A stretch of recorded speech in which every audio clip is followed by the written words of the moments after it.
We want to find an integer a such that the root of the equation 9 minus x squared is equal to log x lies in the interval between a and a plus 1. Let's just look at what we mean with interval notation. We said that we want to find a value a such that the root lies in the interval a plus 1.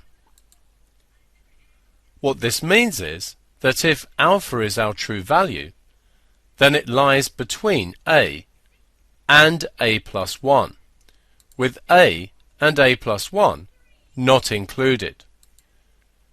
If our interval had been written with a square bracket on one end, such as this would mean that alpha was greater than or equal to a and less than a plus 1.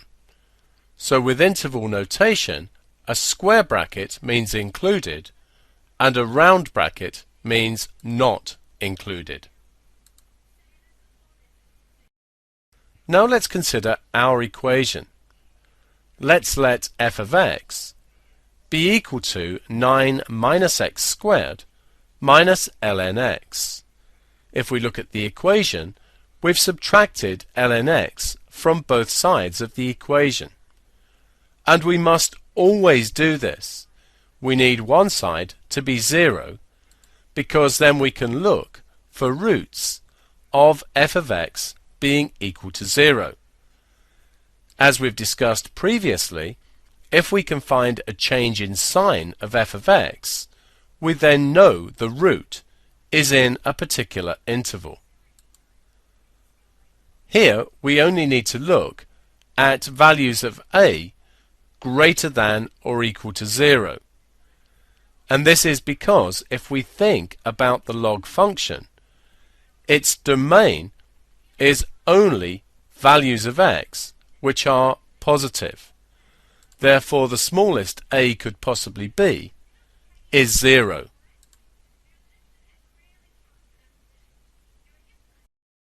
We need to consider f of 0, but we cannot actually evaluate f of 0 because of the log function.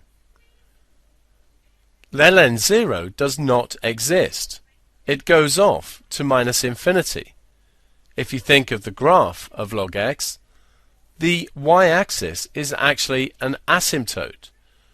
So log 0 doesn't exist, and we know the curve tends to minus infinity along the asymptote.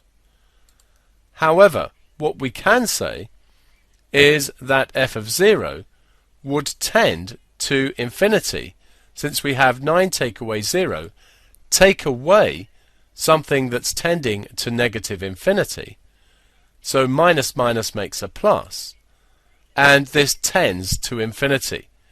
If we drew the graph of f of x, it would tend to infinity with the y-axis as an asymptote. If we then evaluate f of 1, we get 9 take away 1 squared take away the log of 1, which is 9 take away 1 take away 0, which is 8. This is positive, so we know the graph comes from positive infinity down to positive 8, and therefore there is no change of sign in this interval. Now consider f of 2. f of 2 is 9 take away 2 squared take away the log of 2. This evaluates to 4.31 to 3 significant figures. If we then do f of 3, we get 9 take away 3 squared take away the log of 3, and this evaluates to minus 1.10.